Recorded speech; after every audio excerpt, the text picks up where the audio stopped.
आज जो विषय रखा जाइछि ता होछि व्यवहार। ए व्यवहार कथाटी अत्यंत गुरुत्वपूर्ण।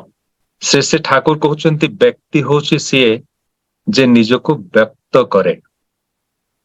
मनीष निजको व्यक्त करे किभଳି?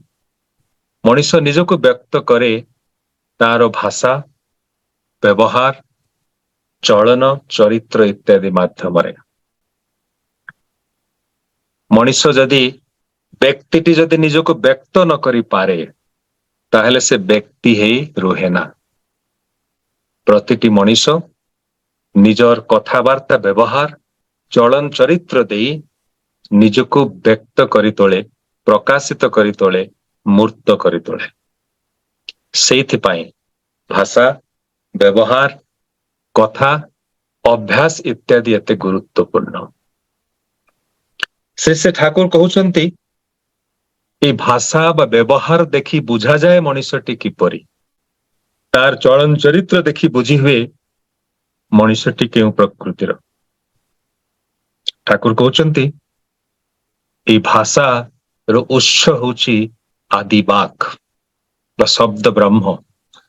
जो आदिवाक बा शब्द रो भाषार सृष्टि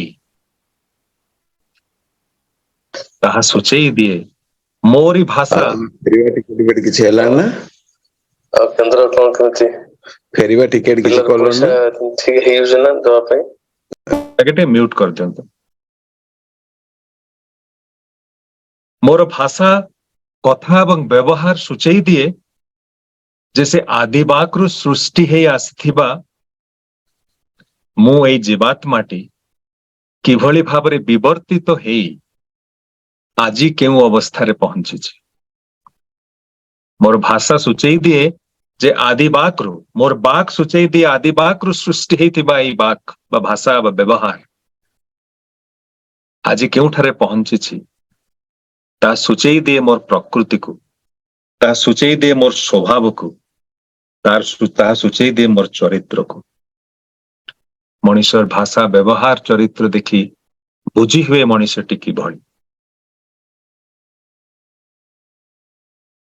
ए मनीषर व्यवहारटी आसे केउठारु? ए व्यवहार को जदि भाषा बा बाक सुचेई दिए ताहेले ए मनीषर ए व्यवहार सृष्टि केउठारु? मनीषर व्यवहार सृष्टि होछि मनीषर भावरु। श्री श्री ठाकुरंकर गोटे कथा अछि, भावरे ही थाए हेबार आवेग, भाव ही बाक्र पथ, भावरे ही आसे चला बुला, भावरे ही थाए जीवन रस। ए भाव ही मनुष्य को नियंत्रण करे। मनुष्यर कर्म, तार चला बुला, आचरण, व्यवहार, चलन, चरित्र सबु किछि भाव ताको नियंत्रित करे। ए भाव ही होछि बाक्र पथ। ए बाक बा भाषा ए भाव द्वारा ही नियंत्रित हुए। भावरे ही आसे चला बुला, मनुष्यर चला बुला, व्यवहार सबु किछि आउ ए भाव भितर ही थाए मनुष्यर जीवन रस। तो ए व्यवहारटी भावर सृष्टि हुए। से ठाकुर कहउचंती मनीष हो किछि नहे, मनीष होछि अनेक गुड़िए आइडियाज बा भावर समष्टि। अनेक गुड़िए भाव को मिसई देले जा हुए से हला मनीष।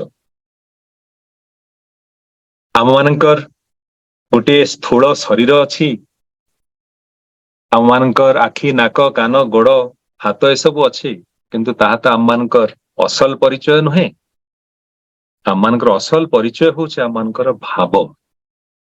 से मनीषटी कौन एवं केमिति ताहा तार चरित्ररु जଣା पड़े एवं ता चरित्रटा जहा आजी जेउ अवस्था अछि तार कारण होछि तार भाव। प्रत्येकटी मनीष गोटे भाव नहीं एई पृथ्वी पृष्ठ को आसी थाए। आम माने समस्त जानिछंती जे जेउ भाव नहीं इथर समुद्र रे बा भाव समुद्र रे एई भाव शरीर रे आत्माटी घुरी बुलु थाए, ठीक सेई भाव रे जेतबळे कोनोसी दंपति उपनीत हुअंती सेतबळे से प्रयास करे ତାଙ୍କରି ପରଶରେ ଜନ୍ମ ନେବା ପାଇଁ। ତେଣୁ ଭାବଟିଏ ଆସି ଠିକ ଯେଉଁ ଭାବରେ ଦମ୍ପତିଟିଏ ଥାନ୍ତି ସେଇଠାରେ ସମ୍ମିଳିତ ହୁଏ। ସେ ଠାକୁର ଆଉ ଗୋଟେ ଜାଗାରେ କହୁଛନ୍ତି, ଜାୟାକୁ ଜାୟା ଏଇଥିପାଇଁ କୁହାଯାଏ କାରଣ ପୁରୁଷ ତାରି ଭିତରେ ନିଜକୁ ସୃଷ୍ଟି କରେ ବା ଆଉଥରେ ଜନ୍ମ ନିଏ। ଅର୍ଥାତ୍ ଯେଉଁ ଭାବରେ ପୁରୁଷଟି ଥାଏ ସେଇ ଭାବ ନେଇ ସେ ଆଉଥରେ ତାର ପତ୍ନୀ ମାଧ୍ୟମରେ ବା ଜାୟା ମାଧ୍ୟମରେ ନିଜେ ଜନ୍ମ ଲାଭ କରେ। ଏବଂ ଯେଉଁ ଭାବଟି ନେଇ ସେ ସନ୍ତାନଟି ଆସେ ପିତାଙ୍କ ଠାରୁ, ସେଇ ସନ୍ତାନଟି ଧୀରେ ଧୀରେ ଚେଷ୍ଟା କରେ ସେଇ ଭାବକୁ ସାର୍ଥକ କରିବା ପାଇଁ। ସେଇଥିପାଇଁ ପିତା ହିଁ ଚାହେଁ ଯେ ପୁତ୍ର ତାରି ଭଳି ହେଇ ଉଠୁ। ଯେଉଁ ଭାବରେ ଅଧିକାରୀ ସେ ନିଜେ, ସେଇ ଭାବର ଅଧିକାରୀ ହେଇ ଉଠୁ ତାର ସନ୍ତାନ। ଏଇ ହଉଛି ପିତା ବା ପୁରୁଷର କାମନା। ପରବର୍ତ୍ତୀ ସମୟରେ ହୁଏ କଣ?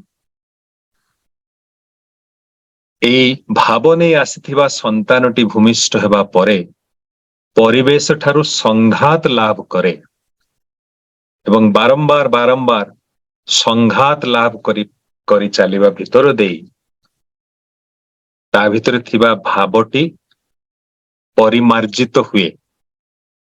ତା ଭିତରେ ଥିବା ଭାବଟି ବିକଶିତ ହୁଏ, ହୁଏତ ପରିପକ୍ୱ ହୁଏ ବିଭିନ୍ନ ଦିଗ ଦେଇ। ସେ ଠାକୁର କହୁଛନ୍ତି ଏଇ ଜୀବନଟା ଆଉ କିଛି ନୁହେଁ, ଏ ଜୀବନଟା ହଉଛି ଷ୍ଟିମୁଲସ୍ ଆଉ ରେସ୍ପନ୍ସ। ସଂଘାତ ଏବଂ ସଂଘାତର ଉତ୍ତର ପ୍ରତ୍ୟୁତ୍ତର, ଏଇ ଇମ୍ପଲ୍ସ ଏବଂ ରେସ୍ପନ୍ସ, ଏଇ ଦୁଇଟି ଜିନିଷ ଦେଇ ମଣିଷର ଜୀବନର ଯାତ୍ରା ଆଗେଇ ଚାଲେ। ମଣିଷ ପରିବେଶ ଠାରୁ ଇମ୍ପଲ୍ସ ପାଏ ଏବଂ ପ୍ରତିଟି ଇମ୍ପଲ୍ସ ବା ସାଡ଼ାର ବା ପ୍ରେରଣାର ସେ ରେସ୍ପନ୍ସ ଦିଏ ଏବଂ ଇମ୍ପଲ୍ସ ଆଉ ରେସ୍ପନ୍ସ ଭିତର ଦେଇ ତାର ଭାବ ଗୁଡ଼ିକ ପରିମାର୍ଜିତ ହେଇ ଚାଲେ। ଧରି ନିଅନ୍ତୁ ପରିବାର ଭିତରେ ଛୋଟ ଶିଶୁଟି ଜନ୍ମ ନେବା ପରେ ଯଦି ଦେଖେ ଯେ ତାର ପିତା ତାର ମାତାଙ୍କ ପ୍ରତି ଖରାପ ବ୍ୟବହାର କରନ୍ତି, ତାହା ହୁଏ ତା ପାଇଁ ଗୋଟିଏ ସାଡ଼ା ବା ଇମ୍ପଲ୍ସ ଏବଂ ତାର ମସ୍ତିଷ୍କରେ ତାହା ସଞ୍ଚିତ ହେଇ ରହେ। ଶ୍ରୀ ଠାକୁର କହୁଛନ୍ତି ଲିପିବଦ୍ଧ ହେଇ ରହେ। ପ୍ରତିଟି ସାଡ଼ା ବା ପ୍ରତିଟି ଇମ୍ପଲ୍ସ ତାର ମସ୍ତିଷ୍କ ଭିତରେ ଲିପିବଦ୍ଧ ହେଇ ରହେ ଏବଂ ଏଇ ଯେ ପିତା ଏବଂ ମାତାଙ୍କର ପରସ୍ପର ପ୍ରତି ବ୍ୟବହାର, ତାର ବ୍ୟବହାର ବା ତାର ରେସ୍ପନ୍ସକୁ ମଧ୍ୟ ନିୟନ୍ତ୍ରିତ କରେ। ଯେଭଳି ନାଟମଣ୍ଡପରେ ସେଦିନ ପରମ ପୂଜ୍ୟପାଦ ଶ୍ରୀ ଶ୍ରୀ ଦାଦା ବସିଛନ୍ତି ଭକ୍ତଜନ ପରିବେଶିତ ହେଇ, ମାଟିଏ ନେଇ ଆସିଛି ଛୁଆଟିକୁ, ଛୁଆଟି ଖେଳୁଛି ନାଟମଣ୍ଡପ ସାମ୍ନାରେ, ହଠାତ୍ ପଡିଯାଇଛି, ପଡିଯିବା ପରେ କାନ୍ଦିବାକୁ ଲାଗିଛି। ମା ଜଣକ ଖୁବ ଚେଷ୍ଟା କରୁଛନ୍ତି ତା ଛୁଆଟିକୁ ବୁଝେଇବା ପାଇଁ, କୌଣସି ମତେ ପିଲାଟି କାନ୍ଦ ବନ୍ଦ କରୁନାହିଁ। ମାଟି ଶେଷରେ ବ୍ୟସ୍ତ ହେଇ ଚଟାଣ ଆଡେ ଲକ୍ଷ୍ୟ କରି କହୁଛନ୍ତି, ଏଇ ଚଟାଣରେ ତୁ ପଡିଗଲୁ ନା, ଏଇ ଚଟାଣ ତତେ କଷ୍ଟ ଦେଇଛି ନା, ରହ ମୁଁ ଏଇ ଚଟାଣକୁ ପାନେ ଦଉଛି। ଏକଥା କହି ସେ ବାଡିଟିଏ ଧରି ଚଟାଣକୁ ପିଟିବାରେ ଲାଗିଲେ। ତାହା ଦେଖି ଶିଶୁଟିର କାନ୍ଦିବା ହଠାତ୍ ବନ୍ଦ ହେଇଗଲା। ମା ବି ଖୁସି ଯେ ଏତେ ପରିଶ୍ରମ କରି ପିଲାଟିର କାନ୍ଦ ବନ୍ଦ ହଉନଥିଲା, ଏଇ ଟିକିଏ କଥାରେ କାନ୍ଦ ବନ୍ଦ ହେଇଯାଇଛି, ବର୍ତ୍ତମାନ ତ ନିସ୍ତାର। କିଛି ସମୟ ପରେ ଶ୍ରୀ ଶ୍ରୀ ଦାଦା ସେ ମାଟିକୁ ଡାକନ୍ତି, ଖୁବ ଗଭୀର ଭାବରେ ନିରୀକ୍ଷଣ କରୁଥିଲେ ଏଇ କଥାଟିକୁ। ଶ୍ରୀ ଦାଦା ମାଟିକୁ ଡାକି କହନ୍ତି, ମା, ତୁମେ ଆଜି ଯାହା କଲ ତୁମେ କେବେ ତାହା ତୁମର ସନ୍ତାନ ସାମ୍ନାରେ ଆଜୀବନ କେବେ ମଧ୍ୟ କରିବ ନାହିଁ। ତୁମେ ସେ ଚଟାଣକୁ ପିଟିବା ଭିତରେ ତୁମର ପିଲାକୁ ଶିଖେଇ ଦେଇଛ ଯେ ପ୍ରତିଶୋଧ କିଭଳି ନବାକୁ ହୁଏ। ତୁମେ ତାକୁ ଶିଖେଇ ଦେଇଛ ଯେ ତୁମ ପ୍ରତି କେହି ଖରାପ ବ୍ୟବହାର କରେ ତାର ଉତ୍ତରରେ ଖରାପ ବ୍ୟବହାର କରିବାକୁ ହୁଏ। ଯଦି ଆଘାତ ମିଳେ ପ୍ରତ୍ୟାଘାତ କରିବାକୁ ହୁଏ। ଯଦି କିଏ ଦୁଃଖ ଦିଏ ତାକୁ ଉତ୍ତରରେ ଦୁଃଖ ଦବାକୁ ହୁଏ। ଏଇ ବ୍ୟବହାର, ଏଇ ଭାବ ତୁମେ ତୁମର ସନ୍ତାନ ଭିତରେ ଚିରଦିନ ପାଇଁ ସଞ୍ଚାରିତ କରିଦେଇଛ। ସେଥିରୁ ମୁକୁଳେଇବା ସହଜ ହେବ ନାହିଁ। ଦେଖନ୍ତୁ, ଏଇ ଛୋଟିଆ ଘଟଣା ଭିତରେ ଦେଇ ଆମମାନେ ବୁଝିପାରନ୍ତି ମଣିଷର ଭାବ ଏବଂ ବ୍ୟବହାର କିଭଳି ପରିମାର୍ଜିତ ଏବଂ ପରିପକ୍ୱ ହୁଏ। ପିଲାଟି ଦିନରୁ ସନ୍ତାନଟି ବା ପିଲାଟି ଯାହା ତା ବାପା ମାଙ୍କ ପାଖରୁ ଦେଖେ, ଅର୍ଥାତ୍ ବାପା ମାଙ୍କ ପାଖରୁ ଯେଭଳି ଇମ୍ପଲ୍ସ ପାଏ ଏବଂ ଇମ୍ପଲ୍ସକୁ ରେସ୍ପନ୍ସ କିଭଳି କରିବାକୁ ହୁଏ, ଯେଭଳି ଯାହା ତାଙ୍କ ଠାରୁ ଶିଖେ, ତାହା ହିଁ ହେଇଯାଏ ତାର ଭାବ ଏବଂ ବ୍ୟବହାରର ନିର୍ଦ୍ଧାରକ। ସେଇଥିପାଇଁ ଅତ୍ୟନ୍ତ ଗୁରୁତ୍ୱପୂର୍ଣ୍ଣ ଭାବରେ ଏଇ କଥା ମନେ ରଖିବାକୁ ହବ ଯେ ମଣିଷର ଭାବ ଏବଂ ବ୍ୟବହାରର ସୃଷ୍ଟି କିଭଳି। ତାର ପରବର୍ତ୍ତୀ ପ୍ରଶ୍ନ, ମଣିଷ ଭାବ ଯଦି ନେଇ ଜନ୍ମ ହୁଏ ତାହେଲେ ଏଇ ମଣିଷର ଜନ୍ମ ଜନ୍ମାନ୍ତର ଅର୍ଜିତ ସଂସ୍କାର ଗୁଡିକ ଯଦି ମଣିଷର ଭାବ ହେଇ ଛିଡା ହୁଏ, ତାହେଲେ ମଣିଷର ଏଇ ଭାବକୁ ପରିବର୍ତ୍ତନ କରିବା କଣ ସହଜ? ମଣିଷର ଭାବକୁ ଯଦି ପରିବର୍ତ୍ତନ କରିବା ସହଜ ନୁହେଁ, ତାହେଲେ ମଣିଷର ବ୍ୟବହାର କଣ ପରିବର୍ତ୍ତନ କରିବା ସହଜ? କଥାରେ ଅଛି, ଘୁଷୁରୀ ପ୍ରକୃତି ପଙ୍କେ ତୁଟେ, ମଣିଷ ପ୍ରକୃତି ମଲେ ତୁଟେ। ତାହେଲେ ମଣିଷର ପ୍ରକୃତି ବା ବ୍ୟବହାର କଣ ପରିବର୍ତ୍ତନ କରାଯାଇ ପାରିବ ସତରେ? ଯଦି ମୃତ୍ୟୁ ପର୍ଯ୍ୟନ୍ତ ମଣିଷର ପ୍ରକୃତି ବଦଳି ଯାଏ ନା, ପରିବର୍ତ୍ତନ ହୁଏ ନା, ଅପରିବର୍ତ୍ତିତ ରୁହେ, ତାହେଲେ ଏସବୁ ବିଷୟରେ ବିଶେଷ ଆଲୋଚନା କରି ଲାଭ। ସେଇ ବିଷୟରେ ନିଶ୍ଚିତ ଭାବରେ ଆମମାନେ ଆଲୋଚନା କରିବା। କଥା ହଉଛି, ଆମମାନେ ଯେ ଆଲୋଚନା କରି ଦେଖିଲେ ଏଇ ଭାବ ହିଁ ସୃଷ୍ଟି କରେ ବ୍ୟବହାର, ଏଇ ଭାବଟି ଆସେ କେଉଁଠୁ? ଶ୍ରୀ ଠାକୁର କହୁଛନ୍ତି ଭାବଟି ଆସେ ମଣିଷର ପ୍ରବୃତ୍ତିରୁ। ଆମମାନେ ସମସ୍ତ ପ୍ରବୃତ୍ତିକୁ ନେଇ ଜନ୍ମ ହେଇଥାନ୍ତି। ପ୍ରବୃତ୍ତି ହିଁ ସୃଷ୍ଟି କରେ ମଣିଷର କିଭଳି ଭାବ ହେଇପାରେ। ତ ଏଇ ଯେ ବୃତ୍ତି ପ୍ରବୃତ୍ତି ବା କମ୍ପ୍ଲେକ୍ସେସ୍, ଏଗୁଡିକ ଏଇଥିପାଇଁ କମ୍ପ୍ଲେକ୍ସ। ବୃତ୍ତିଟି ଏଇଥିପାଇଁ ବୃତ୍ତି ବୋଲି କୁହାଯାଏ କାରଣ ତାହା ହଉଛି ବୃତ୍ତ ଭଳି ଏବଂ ଗୋଟିଏ ବୃତ୍ତି ଭିତରେ ଆଉ ଗୋଟିଏ ବୃତ୍ତି ପ୍ରବେଶ କରିପାରେ ନା।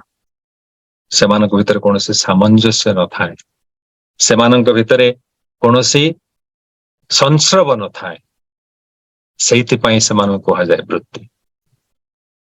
ବର୍ତ୍ତମାନ ଏଇ ବୃତ୍ତି ପ୍ରବୃତ୍ତି ଭାବ ମଣିଷର ବ୍ୟବହାରକୁ ନିର୍ଦ୍ଦେଶ କରେ। ମଣିଷର ଭାବ ଯଦି କ୍ରୋଧର ଭାବ ହୁଏ ତାହେଲେ ବ୍ୟବହାର ଠିକ ସେଇଭଳି ହୁଏ। ତାର ଭାବ ଯଦି ଦୟାର ଭାବ ହୁଏ ତାର ବ୍ୟବହାର ମଧ୍ୟ ଅନ୍ୟମାନଙ୍କ ପ୍ରତି ସେଇଭଳି ହୁଏ। ତାର ଭାବ ଯଦି କରୁଣାର ଭାବ ହୁଏ ତାର ବ୍ୟବହାର ମଧ୍ୟ ଅନ୍ୟମାନଙ୍କ ପ୍ରତି ସେଇଭଳି ହୁଏ। ତାର ଭାବ ଯଦି ହିଂସ୍ର ଭାବ ହୁଏ ତାହେଲେ ବ୍ୟବହାର ମଧ୍ୟ ସେଇଭଳି ହୁଏ। ତାହେଲେ ଏଇ ଭାବ, ବୃତ୍ତି ଏବଂ ପ୍ରବୃତ୍ତି ମଣିଷର ବ୍ୟବହାରକୁ ନିୟନ୍ତ୍ରିତ କରେ। ତାହେଲେ ଉପାୟ କଣ? ଶ୍ରୀ ଠାକୁର କହୁଛନ୍ତି, ଏକ ସୂତ୍ରେ ମଣି ଗଣାଇବ। ଠାକୁର କହୁଛନ୍ତି ମଣିଷର ବୃତ୍ତି ପ୍ରବୃତ୍ତି ଏସବୁ ଯେଭଳି ହେଇଥାଉ ନା କାହିଁକି,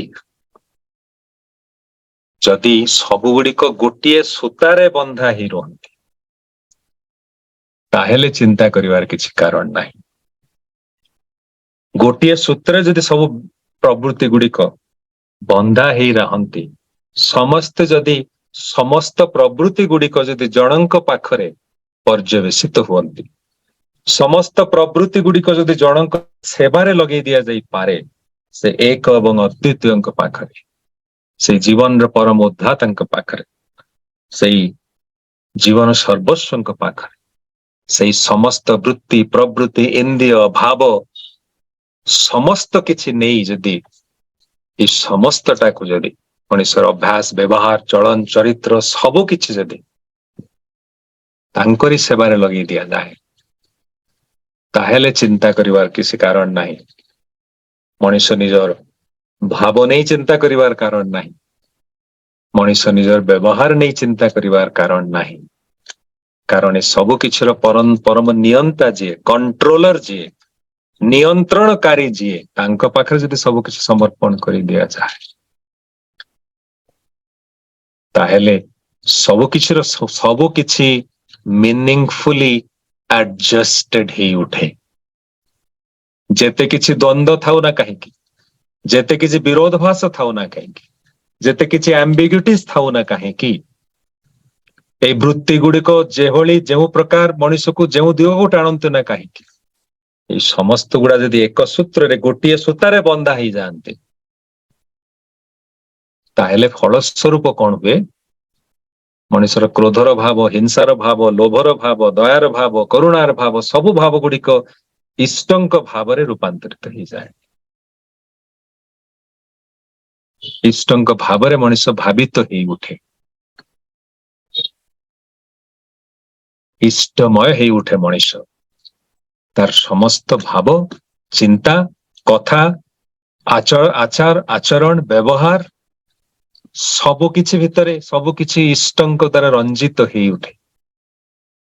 ତାର ଶରୀରର ସମସ୍ତ ଅଙ୍ଗ ପ୍ରତ୍ୟଙ୍ଗ, ତାର ଶରୀର ଭିତରେ ଥିବା ସବୁ ପ୍ରତ୍ୟେକଟି କୋଷ, ଗୋଟିଏ ଗୋଟିଏ ସେଲ ମଧ୍ୟ, କୋଷ ମଧ୍ୟ ତାଙ୍କରି ଭାବରେ ଭାବିତ ହେଇ ଉଠେ, ଅର୍ଥାତ ସେ ତାଙ୍କର ଭାବରେ ଚାର୍ଜଡ ହେଇ ଉଠେ।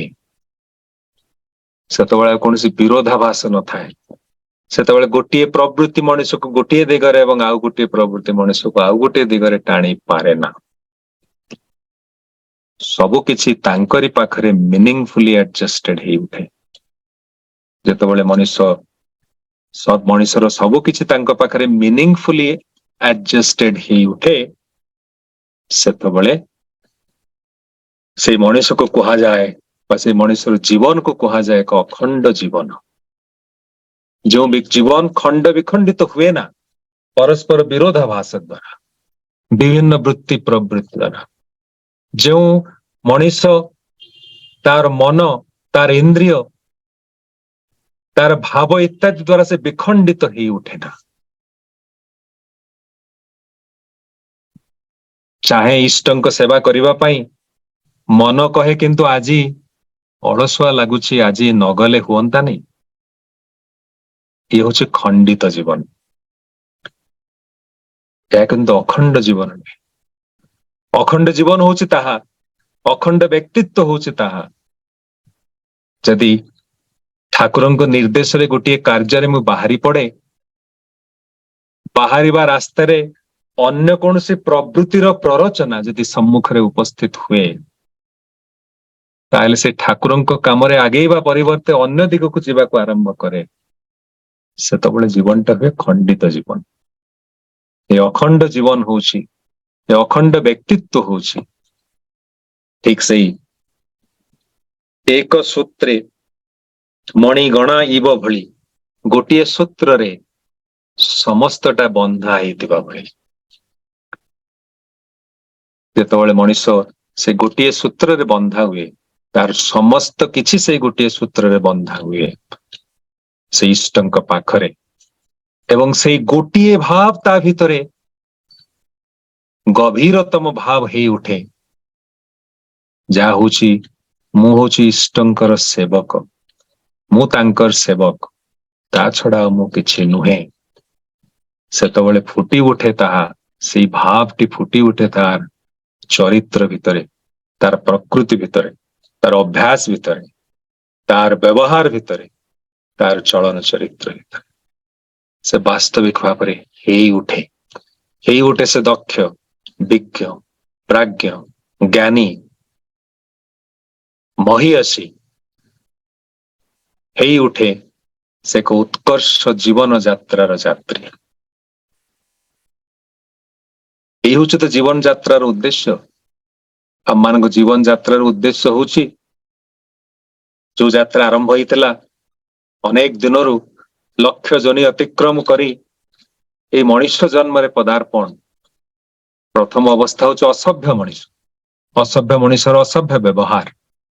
ତାପରେ ଅବସ୍ଥା ହଉଛି ସଭ୍ୟ ମଣିଷ, ସେତେବେଳେ ମଣିଷର ସଭ୍ୟ ବ୍ୟବହାର।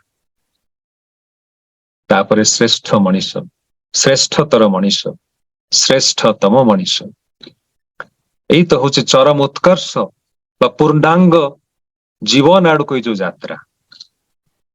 এই ଯାତ୍ରାର ପ୍ରତି ମୁହୂର୍ତ୍ତରେ ମଣିଷ ଆଚାର ବ୍ୟବହାର, ଚଳନ ଚରିତ୍ର, ବ୍ୟବହାର ସୂଚେଇ ଦିଏ ଯେ ମଣିଷ ସେ ଯାତ୍ରାରେ କେତେ ଦୂର ଆଗେଇ ଯାଇଛି।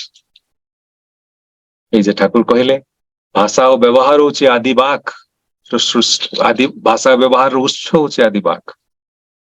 ଏବଂ ମୋର ଏଇ ଭାଷା ଏବଂ ବ୍ୟବହାର ସୂଚେଇ ଦିଏ ଯେ ବିବର୍ତ୍ତନର ଯାତ୍ରାରେ ମୁଁ ଆଗେଇ ଆସିଛି ନା ପଛେଇ ଯାଇଛି। ମୋର ବ୍ୟବହାର ଯଦି ସୁନ୍ଦର ହୁଏ, ସୁଠାମ ହୁଏ, ସରଳ ହୁଏ, ମନୋରମ ହୁଏ, ତାହେଲେ ସୂଚେଇ ଦିଏ ମୁଁ କେମିତି ମଣିଷଟିଏ। ମୋର ବ୍ୟବହାର ଯଦି କୁତ୍ସିତ ହୁଏ, କୁ ବ୍ୟବହାର ହୁଏ, ଯଦି ହିଂସ୍ର ବ୍ୟବହାର ହୁଏ, ତାହେଲେ ସୂଚେଇ ଦିଏ এই ବିବର୍ତ୍ତନର ଯାତ୍ରାରେ ମୁଁ କେତେ ବାଟ ଆଗେଇଛି ନା ପଛେଇଛି। ତ ବ୍ୟବହାରକୁ ଯଦି ସଂଯତ କରିବାକୁ ହୁଏ, ସୁସଙ୍ଗତ କରିବାକୁ ହୁଏ, ମିନିଂଫୁଲି ଆଡଜଷ୍ଟେଡ କରିବାକୁ ହୁଏ, ତାହେଲେ add to the just ର ପ୍ରয়োଜନ। ସେଇ ଜଷ୍ଟ ବା ସେଇ ଚିର ସତ୍ୟ, ଜଷ୍ଟ ବା ଜଷ୍ଟିସ ର ପ୍ରତୀକ ଯିଏ, ତାଙ୍କ ସହ ଯଦି ମୁଁ ନିଜକୁ ଯୁକ୍ତ କରିବି। ଆଜ୍ଞା ଆପଣ ଟିକେ ଦେଖିଦେବେ, ମତେ ଲାଗୁଛି କଲ ଆସିଛି ବୋଧେ। ଆଜ୍ଞା ଶୁଣି ପାରୁନାହାନ୍ତି? ଠିକ ଅଛି ସୂର୍ଯ୍ୟ ଭାଇ, ଏ ସଞ୍ଜୀବ ଭାଇଙ୍କର କିଛି ସମସ୍ୟା ଅଛି। ଆଜ୍ଞା ଆଜ୍ଞା, ସେଇଟା ହିଁ ମଣିଷକୁ ସୂଚେଇ ଦିଏ ଯେ ତାର ଚଳନ ଚରିତ୍ର ପ୍ରକୃତି ବାସ୍ତବିକ ଭାବରେ କଣ। ଯେତେବେଳେ ସେଇ ଏକ ସୂତ୍ରରେ ମଣିଷ ବନ୍ଧା ହୁଏ, ସେଇ ଏକ ସୂତ୍ରଙ୍କୁ ଯେତେବେଳେ ମଣିଷ ଜାବୁଡି ଧରେ, ସେତେବେଳେ ସେ ଶିଖେଇ ଦିଅନ୍ତି ମଣିଷର ବ୍ୟବହାର କିଭଳି ହେବା ଉଚିତ। ସେଦିନ ଆଶ୍ରମ ପ୍ରାଙ୍ଗଣରେ ବସିଛନ୍ତି ଶ୍ରୀ ଠାକୁର, ଭକ୍ତ ମଣ୍ଡଳୀ ପରିବେଷ୍ଟିତ ହେଇ ଶ୍ରୀ ଠାକୁର ବସିଛନ୍ତି। ହଠାତ୍ ଠାକୁରଙ୍କର ଦୁଇ ଜଣ ଶିଷ୍ୟା, ଦୁଇଟି ମା ଦୌଡ଼ି ଦୌଡ଼ି ଆସି ଠାକୁରଙ୍କ ପାଖରେ ପହଞ୍ଚନ୍ତି। ଦୁଇ ଜଣଙ୍କ ଭିତରେ ଖୁବ ଝଗଡା, ଖୁବ କଳହ ଲାଗିଛି। ପରସ୍ପର ପ୍ରତି ଆରୋପ ପ୍ରତ୍ୟାରୋପ କରି ଦୁଇ ଜଣ ଦୌଡ଼ି ଦୌଡ଼ି ଆସି ପହଞ୍ଚନ୍ତି ଠାକୁରଙ୍କ ପାଖରେ। ଜଣେ ହଉଛନ୍ତି ରମଣର ମା, ଆଉ ଜଣେ ହଉଛନ୍ତି ଶୈଳ ମା। ଠାକୁର କହୁଛନ୍ତି ଆରେ କଣ ହେଲା, ତୁମେ ମାନେ ଏମିତି କାହିଁକି ଝଗଡା କରୁଛ? ରମଣର ମାଙ୍କୁ ସମସ୍ତେ ଜାଣନ୍ତି, ତାଙ୍କର ପ୍ରକୃତି ଖୁବ କ୍ରୂର, ଖୁବ କଟୁ ହଉଛି ତାଙ୍କର ବ୍ୟବହାର। ସେ ଠାକୁରଙ୍କୁ ଉଚ୍ଚ ଗଳାରେ କହୁଛନ୍ତି, ଠାକୁର ଆପଣ ମତେ କହିଥିଲେ ନା ଆନନ୍ଦ ବଜାରରେ ପରିବା କାଟିବା ପାଇଁ ପନିକିରେ? ଠାକୁର କହିଲେ ହଁ ମୁଁ କହିଥିଲି। ଶୈଳର ମା କହୁଛନ୍ତି, ଠାକୁର ଆପଣ ମତେ କହିଥିଲେ ନା ପରିବା କାଟିବା ପାଇଁ? ଠାକୁର କହିଲେ ହଁ ତତେ କହିଥିଲି। ବଡ ଅସୁବିଧା କଥା। ରମଣର ମା କହୁଛନ୍ତି, ଠାକୁର ଦେଖନ୍ତୁ ମୁଁ ପରିବା କାଟି ବସିଛି, ଅନେକ ସମୟ ଧରି ପରିବା କାଟୁଥିଲି। ଶୈଳର ମା ହଠାତ୍ ଆସି ପହଞ୍ଚି ମୋ ହାତରୁ ପନିକି ଛଡେଇ ନେଇ ନିଜେ କାଟିବା ଆରମ୍ଭ କଲା। ତାକୁ ତାଗିଦ କରନ୍ତୁ ଠାକୁର, ଗାଳି ଦିଅନ୍ତୁ, ଏଭଳି ବ୍ୟବହାର ସେ କିଭଳି କରିପାରେ? ଠାକୁର ହସି ହସି କହୁଛନ୍ତି, ତୁ ଏତେ ସମୟ ଧରି ପରିବା କାଟୁଥିଲୁ, ଶୈଳର ମା ଆସିଲା, ଦେଖିଲା ତୁ ହାଲିଆ ହେଇଯାଇଛୁ ତ, ସେଇଥିପାଇଁ ତୋ ହାତରୁ ପନିକିଟା ଛଡେଇ ନେଇ କାଟିବାକୁ ଆରମ୍ଭ କଲା। ତୁ ତ ଖୁସି ହବା କଥା। ରମଣର ମା ଆହୁରି ରାଗି ଯାଇ କହିଲା, ଠାକୁର ଶୈଳର ମାର ଦେଖିବା ଦରକାର ନାହିଁ ମୋର ଭଲ ମନ୍ଦ। ମୋର ଭଲ ମନ୍ଦ ଦେଖିବା ପାଇଁ ଆପଣ ଅଛନ୍ତି। ମୁଁ ତାର ସାହାଯ୍ୟ ସହଯୋଗ ଚାହେଁ ନା, ଭଲରେ ରହିବା ପାଇଁ। ଏଇଭଳି ଖୁବ ଉଚ୍ଚ କଣ୍ଠରେ ରମଣର ମା ଚିତ୍କାର କରି କଥା କହିଲେ। ଠାକୁର ହଠାତ୍ ଗମ୍ଭୀର ହେଇଗଲେ, କହିଲେ, ରମଣର ମା, ମୁଁ ଖୁସି ହେଇଥାନ୍ତି ତୁ ଯଦି ଚାରିଆଡେ କହି ବୋଲିଥାନ୍ତୁ ଯେ ଦେଖ ଶୈଳର ମା କେତେ ଭଲ। ମୁଁ ଆନନ୍ଦ ବଜାରରେ ଏକୁଟିଆ ପରିବା କାଟୁଥିଲି, ବହୁ ସମୟ ଧରି ପରିବା କାଟୁଥିଲି। ଶୈଳର ମା ଆସିଲା, ମୋ ହାତରୁ ପନିକିଟେ ନେଇଗଲା ଏବଂ ମତେ ହାଲିଆ ହେଇଥିବା ଦେଖି ମୋ ହାତରୁ ପନିକିଟି ନେଇ ନିଜେ ପରିବା କାଟିବାକୁ ଆରମ୍ଭ କଲା। ଶୈଳର ମା କେତେ ଯେ ଭଲ, ତା ହୃଦୟଟା କେତେ ଯେ ଭଲ। ଏଇ କଥା କହି ଶୈଳ ମାର ସୁଖ୍ୟାତି କରି ବୁଲିଥାନ୍ତୁ, ତାହେଲେ ସିନା ମୁଁ ଖୁସି ହେଇଥାନ୍ତି, ମୋ ମନରେ ଟିକେ ଆନନ୍ଦ ହେଇଥାନ୍ତା। ତୋର ବ୍ୟବହାର ଦେଖି ମତେ କିନ୍ତୁ ଆଦୌ ଭଲ ଲାଗୁନି। ରମଣର ମା ନୀରବ, ଶୈଳର ମା ମଧ୍ୟ ନୀରବ। ଦୁଇ ଜଣ ଯାକ ନୀରବରେ ପୁଣି ଫେରିଯାଆନ୍ତି ଠାକୁରଙ୍କ ପାଖରୁ। ପୁରୁଷୋତ୍ତମ ନିଜେ ଏଇଭଳି ତାଙ୍କର କଥା ତାଙ୍କର ଆଚରଣ ଭିତରେ ଦେଇ ବତେଇ ଦିଅନ୍ତି, ଶିଖେଇ ଦିଅନ୍ତି ମଣିଷର ବ୍ୟବହାର କିଭଳି କରିବାକୁ ହୁଏ। ଗୋଟିଏ ପରିସ୍ଥିତିରେ ମଣିଷ କ୍ରୁଦ୍ଧ ବି ହେଇପାରେ, କୃତଜ୍ଞ ବି ହେଇପାରେ, ଆନନ୍ଦିତ ବି ହେଇପାରେ। ସେ ଠାକୁରଙ୍କର କଥା ଅଛି, কথা বলবি গুড়ের মতন লেপটেই যাবে গায়ে, মিষ্টি কথাও শক্ত হলে উল্টো দিকে ধায়। ଠାକୁର କହୁଛନ୍ତି କଥାଟି ଏଭଳି ଭାବରେ କହିବୁ ଯେମିତି ମଣିଷର ହୃଦୟ ତରଳି ଯିବ। ଭଲ କଥା ମଧ୍ୟ ଯଦି ଶକ୍ତ ଭାବରେ କହୁ, ତାହେଲେ ସେ ମଧ୍ୟ ଓଲଟା ଫଳ ଦବ, ଠିକ ଫଳ ଦବ ନାହିଁ। ଏଇଭଳି ଅନେକ କିଛି ଘଟଣା ମାନେ ଶ୍ରୀ ଶ୍ରୀ ଠାକୁରଙ୍କ ଜୀବନରୁ ଦେଖିଛନ୍ତି। ବର୍ତ୍ତମାନ କଥା ହଉଛି ଏଇ ମଣିଷରେ ବ୍ୟବହାରକୁ ସୁନ୍ଦର, ସୁଠାମ, ମନୋରମ କରିବାର ଉପାୟ କଣ? ପୁରୁଷୋତ୍ତମେ ତାର ଉପାୟ ଦେଇଛନ୍ତି। ପ୍ରଥମ କଥା ହଉଛି ଶ୍ରୀ ଶ୍ରୀ ଠାକୁର କହୁଛନ୍ତି, ତୁମେମାନେ ଯାହା କିଛି କର ନା କାହିଁକି, ତୁମେମାନେ ଯେଉଁଥିରେ ନିଜକୁ ନିୟୋଜିତ କର ନା କାହିଁକି, ଦୁଇଟି ଜିନିଷ ଯଦି କରିପାର, ଗୋଟିଏ ହଉଛି କୃତଜ୍ଞ ହୁଅ। ଯଦି ତୁମେ ମଣିଷ ପ୍ରତି କୃତଜ୍ଞ ହବ, ତୁମର ବ୍ୟବହାର କିନ୍ତୁ ଆପେ ଆପେ ସୁଧୁରିଯିବ। ଠାକୁର କହୁଛନ୍ତି ଦ୍ୱିତୀୟ ଜିନିଷଟି ହଉଛି ଶୁଭଦର୍ଶୀ ହୁଅ। ସବୁ କିଛି ଭିତରେ ସୁନ୍ଦରକୁ ଦେଖିବାକୁ ଚେଷ୍ଟା କର, ଶୁଭକୁ ଦେଖିବାକୁ ଚେଷ୍ଟା କର, ମନ୍ଦଦର୍ଶୀ ହୁଅ ନା। ସବୁ କଥା ଭିତରେ ଦୋଷ ତ୍ରୁଟି ବାଛିବାକୁ ଯାଅ ନା, ସବୁଥିରେ ନାକ ଟେକ ନା, ସବୁଥିରେ ଭଲଟିକୁ ଦେଖ, ଶୁଭଦର୍ଶୀ ଦେଖ। ତମର ବ୍ୟବହାର ତ ଆପେ ଆପେ ଭଲ ହବ ହିଁ,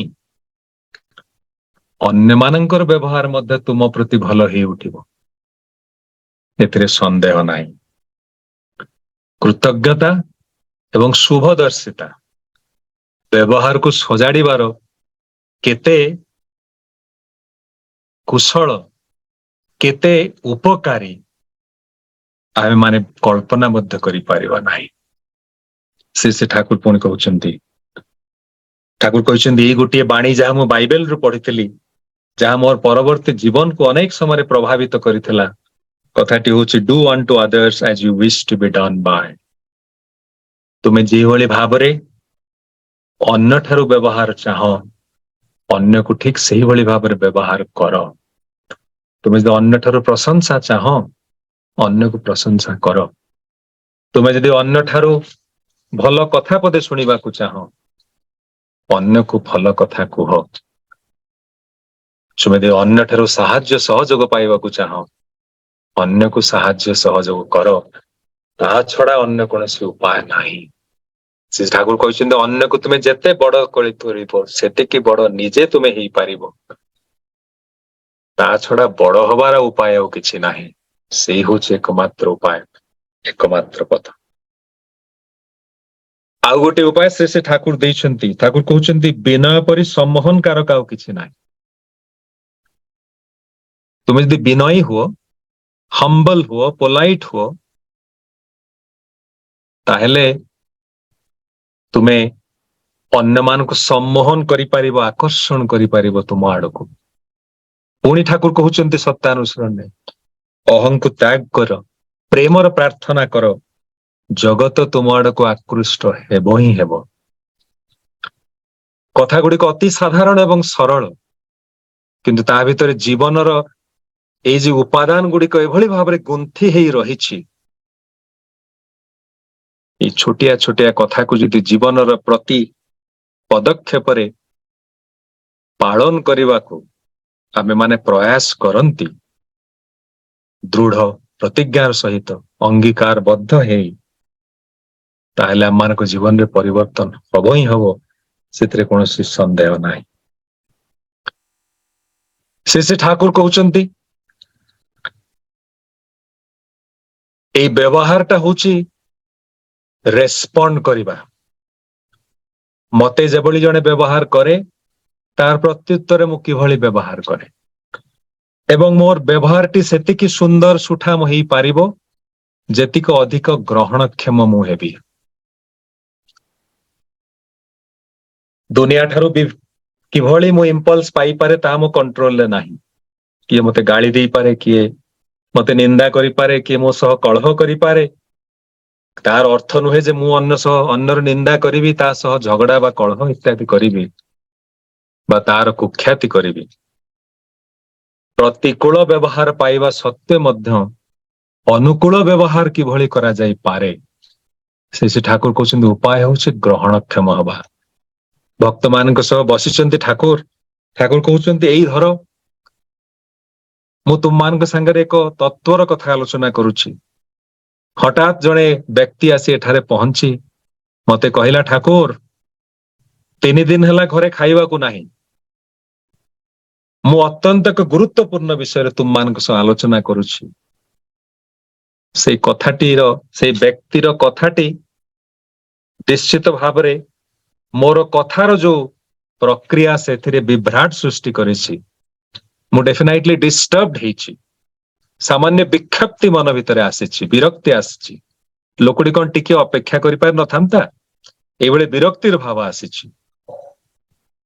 ଠାକୁର କହୁଛନ୍ତି କିନ୍ତୁ ପର ମୁହୂର୍ତ୍ତରେ ମୋର ଗ୍ରହଣକ୍ଷମ ମନ, ମୋର ଗ୍ରହଣକ୍ଷମ ମସ୍ତିଷ୍କ, ମୋ ଭିତରେ ଯୋଉ ରିସେପ୍ଟିଭିଟି ଅଛି, ଗ୍ରହଣ କରିବାର ଯୋଉ କ୍ଷମତା ଅଛି, ତାର ଏ କଥାଟିକୁ ଗ୍ରହଣ କରି ନେଇ ଯେଭଳି ଭାବରେ ରେସ୍ପଣ୍ଡ କରିବା କଥା ତାହା କରିବାରେ ମତେ ସକ୍ଷମ କରି ତୋଳିଛି। ସାମାନ୍ୟ ଭାବରେ ବିକ୍ଷପ୍ତି ଆସିଥିଲେ ମଧ୍ୟ ଗୋଟିଏ ମୁହୂର୍ତ୍ତ ଭିତରେ ମୁଁ ସେଇ କଥାକୁ ହୃଦୟଙ୍ଗମ କରି ତାର କିଭଳି ଖାଇବା ପିଇବାର ବନ୍ଦୋବସ୍ତ କରାଯାଇପାରେ, ସେଇଥିରେ ମୁଁ ନିଜକୁ ନିୟୋଜିତ କରୁଛି। ଏ ହଉଛି ମଣିଷର ଗ୍ରହଣ କ୍ଷମତା। ଠାକୁର କହୁଛନ୍ତି ପୋଖରୀ ଭିତରେ ଟେକାଟିଏ ପକେଇଲେ କଣ ହୁଏ? ତରଙ୍ଗ ସୃଷ୍ଟି ହୁଏ। ଏଇ ଟେକାଟି ହଉଛି ଗୋଟିଏ ସଂଘାତ। ପୋଖରୀ ପାଣି ଭିତରେ ଟେକାଟିଏ ପଡିଲା, ତାହା ହଉଛି ଗୋଟିଏ ପ୍ରକାର ଆଘାତ। ପାଣି ଭିତରେ ସାମାନ୍ୟ କିଛି ମୁହୂର୍ତ୍ତ ପାଇଁ ଏକ ବିକ୍ଷୋଭର ସୃଷ୍ଟି ହେଲା, ଯାହା ହେଲା ତରଙ୍ଗରେ ରୂପାନ୍ତରିତ ହେଲା। ଠାକୁର କହୁଛନ୍ତି ପାଣି ଭିତରେ ଥିବା ଗ୍ରହଣ କ୍ଷମତା ପୁଣି ସେଇ ସମସ୍ତ ପାଣିଟିକୁ ସ୍ୱାଭାବିକ କିଭଳି ଯଥାଶୀଘ୍ର ହେଇପାରେ, ସେଇ ଚେଷ୍ଟାରେ ଲାଗି ପଡିଲା। କିଛି ସମୟ ପରେ ପାଣି ଯେମିତି ସ୍ୱାଭାବିକ ସ୍ଥିର ଥିଲା, ଠିକ ସେଇଭଳି ଭାବରେ ସ୍ଥିର ହେଇଗଲା। ଏଇ ପଥରଟା ହଉଛି ଗୋଟେ ଇମ୍ପଲ୍ସ ପରିବେଶର, ଯାହା ଏକ ଇଣ୍ଟରପ୍ସନ ବା ଡିସରପ୍ସନ ସୃଷ୍ଟି କଲା, ଏବଂ ପାଣି ଭିତରେ ଥିବା ଗ୍ରହଣ କ୍ଷମତା ତାକୁ ଗ୍ରହଣ କରି ନେଇ ତାକୁ ଠିକ ଭାବରେ ରେସ୍ପଣ୍ଡ ମଧ୍ୟ କରିପାରିଲା। ଠାକୁର କହୁଛନ୍ତି ଏଇ ହଉଛି ଗ୍ରହଣ କ୍ଷମତା। এই ଗ୍ରହଣ କ୍ଷମତା ଯଦି ତୁମେ ବଢେଇ ଦେଇପାର, ତାହେଲେ ବ୍ୟବହାର ତୁମର ସୁନ୍ଦର ହେଇ ଉଠିବ, ସେଥିରେ ସନ୍ଦେହ ନାହିଁ। ଯଦି ଗ୍ରହଣ ନ କରିପାର, ନିନ୍ଦା ଗାଳି ଅପବାଦକୁ ଯଦି ଠିକ ଭାବରେ ସାଉଁଟି ନ ନେଇ ପାର, ପ୍ରତ୍ୟୁତ୍ତର ଠିକ ତୁମର ସେଇଭଳି ହବ।